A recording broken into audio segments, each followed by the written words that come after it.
So we are going to go ahead and get started with today's webinar.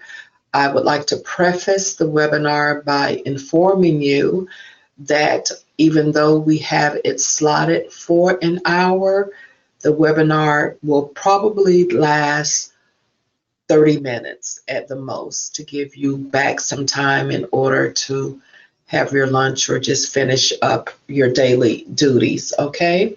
However, for those that are just joining, thank you.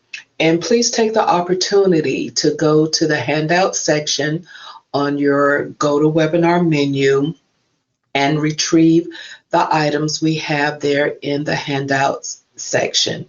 There's going to be a white paper of this presentation that you can share with those in your circle of influence.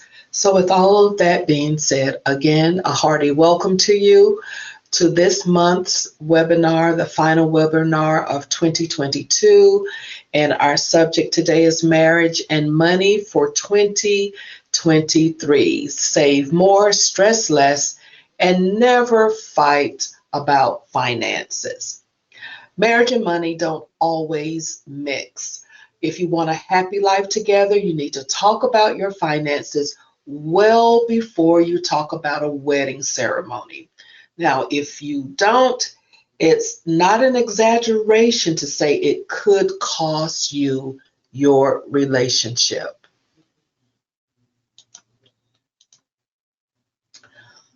According to a recent study, fighting about money is the second leading case or cause of divorce, right after cheating on your spouse, of course. A separate poll of divorce attorneys showed that 4 in 10 marriages end because of financial issues, among other things. That same research paints a grim picture for marital bliss. Almost 2/3 of all new marriages begin with one or both partners carrying debt into their relationship. They literally start off less than broke. Psychologists can even predict if money woes could lead to divorce. They get a pretty good idea asking just 3 questions. First, do you and your spouse argue a lot about money? Second, if either of you bring home a new purchase, does the other one get upset that it was a frivolous item? And third, do you solve your money problems together, or is it delegated to just one of you? And that's the one who's supposedly good with money. Okay, now that we've totally depressed you, let's talk about how to make both your money and your marriage as harmonious as possible. The first step is simply recognizing the 3 big problem areas. So let's just get those lined up, and then we're going to knock them down.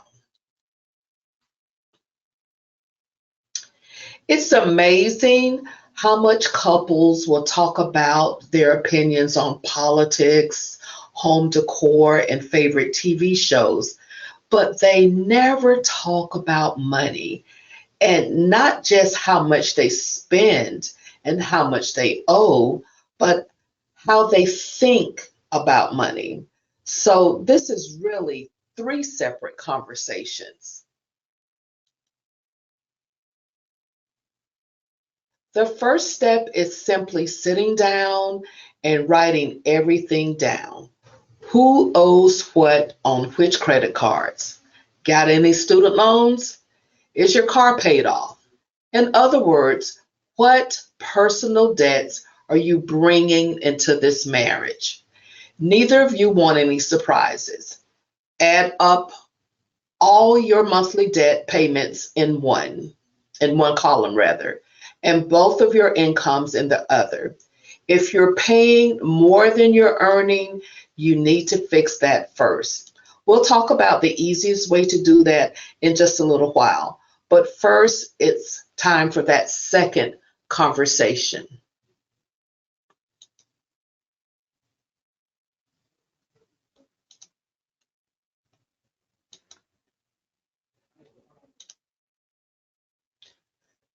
Now, before you go into a marriage, you need to know each other's expectation. Will you merge all your income into one joint bank account? Will you each keep some separate money? If one of you earns more than the other, do they have more say in how the money is spent? If one of you wants to make a major purchase and the other doesn't, how will you resolve that? Get into the details by role playing some hypothetical situations. Once you discuss these problem scenarios, time for the third big conversation. Now we're talking about how you think. When you get stressed out, do you engage in shopping therapy? Do you pinch pennies to such an extreme you don't want to make any big purchases, even when it's a great deal? Would you rather scrimp during the week so you can blow it all on the weekends? There's not a right or wrong answer to these questions, but not knowing those answers can cause problems later. It prevents your partner from misreading your intentions and your actions.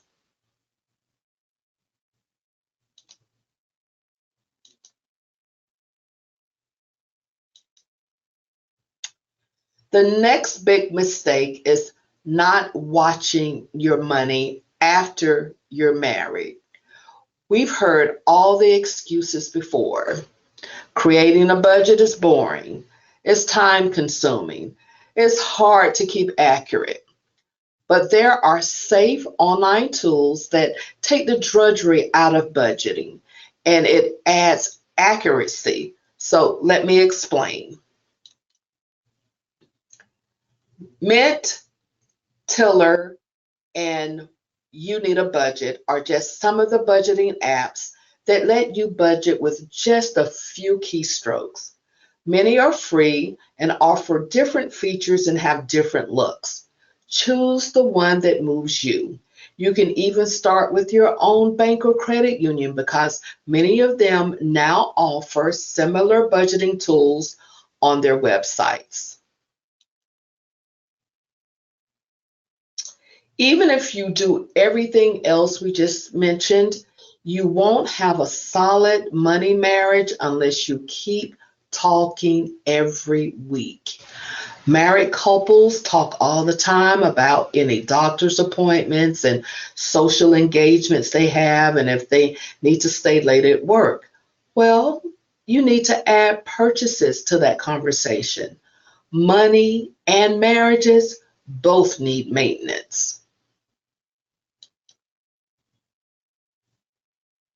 As financial experts, we've counseled plenty of married couples. Here's how they handled money when we met them and how they handle money today. We'll distill them all into one couple we'll call Penny and Bill. Penny and Bill fell in love but didn't rush into marriage. They moved into an apartment together, and for a year they planned their wedding. They talked about the food, flowers, and seating chart in great detail. They did complain about the cost, but hey, it's a wedding. They decided this once in a lifetime experience was worth going over budget. Unfortunately, this couple never talked about how they spend, save, and think about money while they were dating. So after their beautiful wedding and a wonderful honeymoon, they had huge credit card balances to pay off. Penny wasn't worried. Before they were married, she had half a dozen credit cards that were almost maxed out. But she made minimum payments and always found a balance transfer offer that let her roll over her balances onto a new card. Bill was horrified. He said she was just running up more debt that would eventually catch up with her. He said he didn't even know she had these steep balances. Penny told him to just calm down. It's really not a big deal. Bill looked at Penny's credit card statements and figured out that on average, an average 20% interest rate was being charged every month. On top of the thousands they now owed for their wedding and honeymoon, he said if they made minimum payments, they wouldn't pay off their credit cards until they retired. And they didn't include any new debt. They both needed new cars, and one day they both wanted a new home and a family. Penny replied that she's lived like this her whole life and everything always worked out. So, what's the big deal? It turns out they discovered something about themselves they should have learned a long time ago. Bill is a planner and a plotter. He agonizes over every purchase and never buys anything until he's done hours of research. Penny has an emotional approach to money, and is quick to jump on a good deal, whether it's on something she actually needs or not. By discussing money beforehand, Penny and Bill could have learned about the big difference in their mindsets and learned how to work together on their finances. Instead, they are now arguing and focusing on each other's financial weaknesses. Now that we've talked a little bit about how Penny and Bill got into these money fights, we can raise a new and uncomfortable topic. It's financial infidelity. It usually starts after the arguments begin. So, what is financial infidelity? Earlier this year, creditcards.com reported on a poll of couples who engaged in financial infidelity. For the most part, that means not telling the truth, even if it doesn't mean outright lying. For example, the most common form of financial infidelity was buying things without telling your spouse. Other common types of financial infidelity are hiding a debt you owe or a stash of cash you saved up, or lending money to a family member or friend without saying anything first.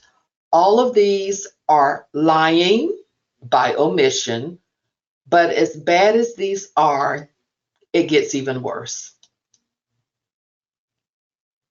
By the way, astute viewers might have noticed these numbers add up to more than 100%. That's because those who practice financial infidelity usually do so in more than one way.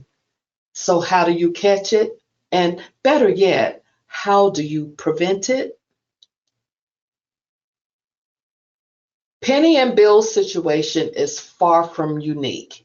In January 2022, 3 in 10 respondents in a survey say they've dealt with financial infidelity either as a victim or as the perpetrator. Lying about money is easy when your partner doesn't know how much you earn to begin with. 4 in 10 married Americans walk down the aisle without ever knowing what their spouse's salary was. They simply never talked about it. That ignorance can lead to temptation, which can lead to financial infidelity. The signs of financial infidelity might not be easy to spot if they were limited to just one of two subtle behaviors. But financial infidelity often combines lots of suspicious activities. For example, does your spouse seem nervous when you check the mailbox? Do they always fetch the mail or suddenly own new things without any explanation? Are they reluctant to show you their credit card statements? Does he or she volunteer to get off early from work to fetch those Amazon deliveries?